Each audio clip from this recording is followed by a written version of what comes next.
કોંગ્રેસના નેતા રાહુલ ગાંધીએ એકવાર ફરીથી પ્રધાનમંત્રી નરેન્દ્ર મોદી પર પ્રહાર કર્યો છે. ઓડિશામાં ભારત જોડે ન્યાય યાત્રા દરમિયાન રાહુલ ગાંધીએ કહ્યું હતું કે પીએમ મોદી ઓબીસી જાતિમાં પેદા નહોતા થયા, તેઓ તો જનરલ કાસ્ટમાં જન્મ્યા હતા. પરંતુ ભાજપ લોકોને એમ કહીને મૂર્ખ બનાવે છે કે પીએમ મોદી ઓબીસી જાતિમાં પેદા થયા હતા.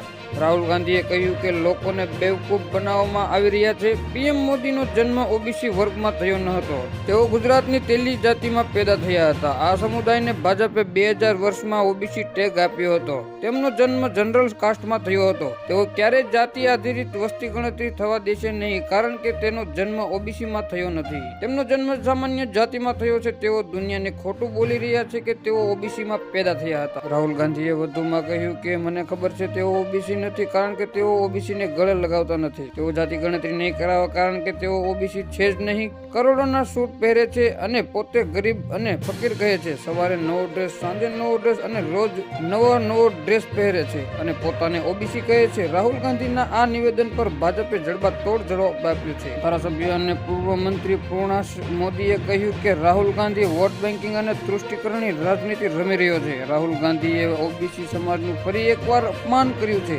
નરેન્દ્ર મોદીએ 2024ની ચૂંટણીમાં આ દેશનો યુવા મહિલા આગામી 25 વર્ષના નેતૃત્વ વધે તેવી કલ્પના કરી છે. રાહુલ ગાંધી બોખલાઈ ગયા છે. ઓબીસી સમાજને ચોર કહેવા, તેમનું અપમાન કરવું. 2000ના વર્ષમાં મોદી મુખ્યમંત્રી નહોતા. 8 જુલાઈ 1994માં તેલી સમાજનો ઓબીસીમાં સમાવેશ કરવામાં આવ્યો હતો. રાહુલ ગાંધીના એક બાદ એક નિવેદનની તેમની શું સ્થિતિ થઈ છે તે આખો દેશને ખબર છે. પળે પળની અપડેટ મેળવવા માટે અમારી ચેનલને લાઈક કરો, સબસ્ક્રાઇબ કરો અને બાજુનું બેલ આઇકન પ્રેસ કરો, જેથી કરી અમારા હરેક વિડીયોની નોટિફિકેશન તમને મળતી રહે.